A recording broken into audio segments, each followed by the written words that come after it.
My name is Camilla Jordan, and I learned early that a pretty black woman in a boardroom full of fragile egos is a threat before she even speaks. I had the degrees, the drive, the numbers to back it all, but still, they stared like I wandered in by mistake. They didn't say it out loud, they never do. They smiled, nodded, clapped at my presentations, and then filed complaints behind closed doors, whispered lies in conference rooms, erased my name from pitch decks I built alone. And the wildest part? They thought I wouldn't notice, that I'd be too grateful just to be there. But I've been watching, counting, collecting every microaggression like receipts. And if they think I'm about to play the good girl while they sabotage me in silence, they've clearly never seen what happens when I stop smiling. It started with little things. A comment here, a joke there, the kind that only sting if you're the one they're aimed at. Someone said I was too polished, like that was a bad thing. Another said I dressed too nice for someone in strategy. Someone else asked if I really understood the demographic we were targeting, as if being black made me an alien to the market. I smiled through it, made mental notes, watched who laughed, who looked down, who repeated it in HR like gospel.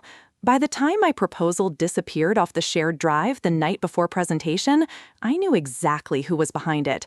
But they didn't know I had backed it up 6 ways. Printed copies, private folder, time-stamped edits.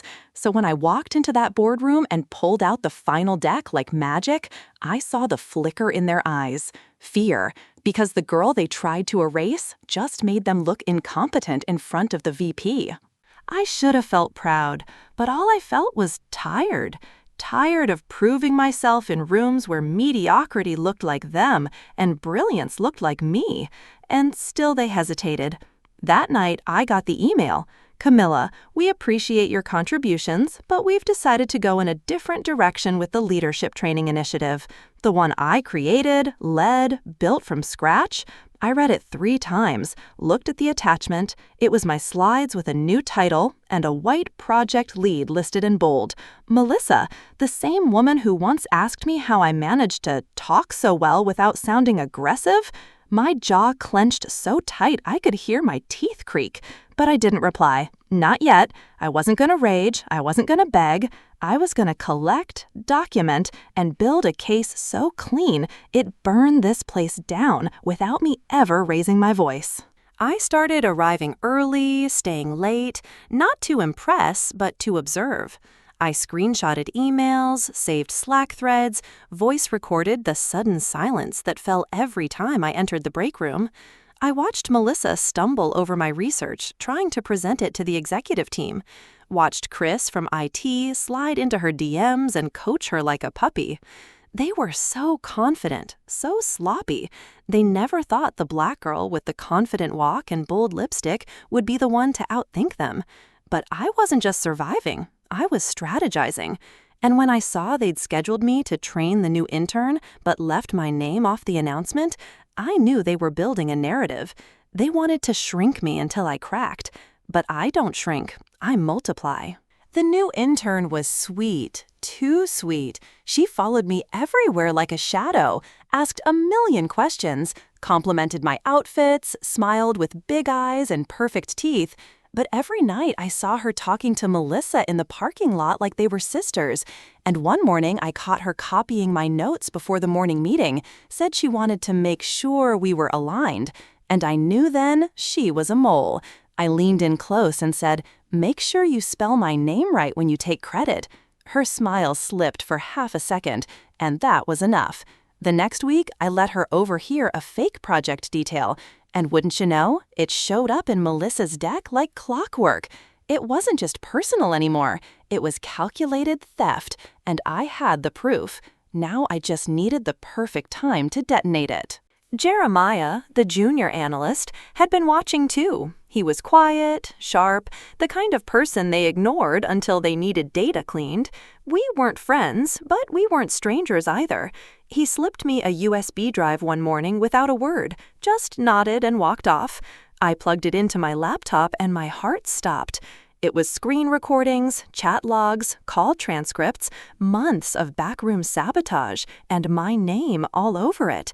Erased, replaced, twisted. Jeremiah had seen it all, documented it, and when I asked why, he said, "Because I've been you before, and I'm tired of watching them get away with it." We didn't hug, we didn't cry, we planned, and the game changed. I created a final pitch, my best one yet, sleek, strategic, and impossible to resist. I accidentally left pieces of it unguarded, like bait. And right on cue, Melissa and her new intern snapped it up like it was theirs to take. They polished it just enough to feel ownership, added a weak opener, stripped the stats, and marched into the executive meeting like queens. But what they didn't know was the version they stole was intentionally flawed. The numbers were switched, the demographic misaligned. It was a time bomb dressed as a masterpiece, and I made sure the real version, the one with bulletproof logic, was sent directly to the CEO with timestamps, evidence, and a clean summary of who really authored what. They stood up there and smiled like pageant winners. Melissa's voice trembled just enough to pass for excitement, the intern nodded like a bobblehead, and then the CEO leaned forward, asked about the mismatched data, asked where the case study came from, asked why the campaign targeted an audience that didn't exist. They froze, fumbled, sweat beaded at Melissa's temple like rain on glass, and then the CEO held up a printout, said, "Funny, Camilla sent me this version last night, and it looks much more accurate." I wish I could have filmed their faces.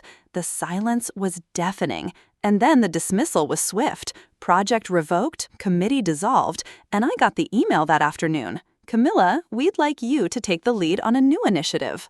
I didn't reply right away. I let them wait, let them squirm in the discomfort of needing the woman they tried to erase, and when I finally answered, I said I'd consider it on 3 conditions: my title, my team, and full autonomy, and if they couldn't meet that, I'd walk and take everything I knew with me. They agreed within hours. HR tried to call it a realignment, but everyone knew what it really was: a survival pivot. They were betting on me now because they had no other choice. But I didn't want revenge for revenge's sake. I wanted security, leverage, and proof that you can't outmaneuver a woman who's already walked through fire barefoot and made it look like a runway. The first thing I did when they gave me my own project was remove every single name tied to sabotage. No apologies, no explanations, just gone. I hired people who were overlooked like I was. The ones who were told they didn't fit the culture, too bold, too smart, too loud. I didn't want polished puppets. I wanted warriors, thinkers, creators who didn't flinch when they spoke. And within a month, we outperformed every other team on the floor. My inbox went from ignored to flooded. Suddenly, I was inspirational. Suddenly, they wanted my advice. But I didn't forget who ghosted me, who stole, who smiled while twisting the knife. I just nodded and smiled back, because nothing makes people more uncomfortable than the woman they underestimated building her empire right in front of them. Melissa tried to make amends in the most predictable way. She brought me coffee, smiled like nothing ever happened, said we should collaborate again sometime. I didn't even touch the cup, just said, "We already did, remember?" And I walked away. She didn't follow. The intern left a month later, claimed it was for grad school, but I heard she couldn't handle the shame. HR kept asking if I wanted to file a formal complaint, if I wanted to open a case, but I said no. The punishment was already happening. Every time they walked past my name on the glass door, every time they had to explain why I was in the room and they weren't, that was justice enough. Because I didn't just win. I stayed, I thrived, and they had to watch. It's wild how fast the narrative flips when you succeed without permission. Now they call me trailblazer, visionary, leader. The same people who once called me intimidating now ask me to mentor their daughters. The truth is, I didn't change, they did. Or maybe they just ran out of ways to deny me. I still walk into rooms where they expect someone else. Still see the flash of surprise before the respect settles in. But I don't shrink for their comfort anymore. I take up space on purpose. I speak without softening my tone, and if I'm too much for them, they're not enough for me. I don't post about it online, don't flaunt the title or the perks, but every now and then I catch my reflection in the elevator mirror and I smirk. Not because I'm proud of the revenge, but because I did it my way. No shortcuts, no masks, just grit, grace, and receipts. My mother once told me they'll try to dim your shine just to make their shadows look smaller, and she was right. But what they forgot is that I don't run on approval. I run on purpose. And once I remembered who I was, nothing they did could stop me from becoming her fully. Now they watch, they whisper, they wonder how I pulled it off. How the black girl they tried to box into silence now owns the whole damn table. But I didn't pull anything off. I just stopped shrinking. I stopped editing myself to be palatable. I stopped playing nice with people who fed off my brilliance and called it theirs. And now every meeting, every milestone, every headline is a reminder that I never needed their approval, just their absence. Because without them in the way, I grew faster than they ever imagined. And now there's no room for them in my lane.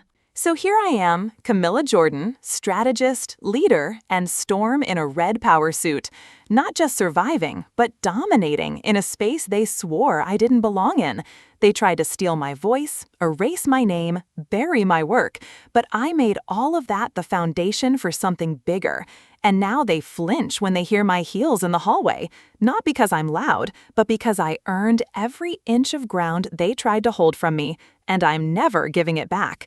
I smile now, not to fit in, but to show my teeth, because I'm not here to be liked. I'm here to lead.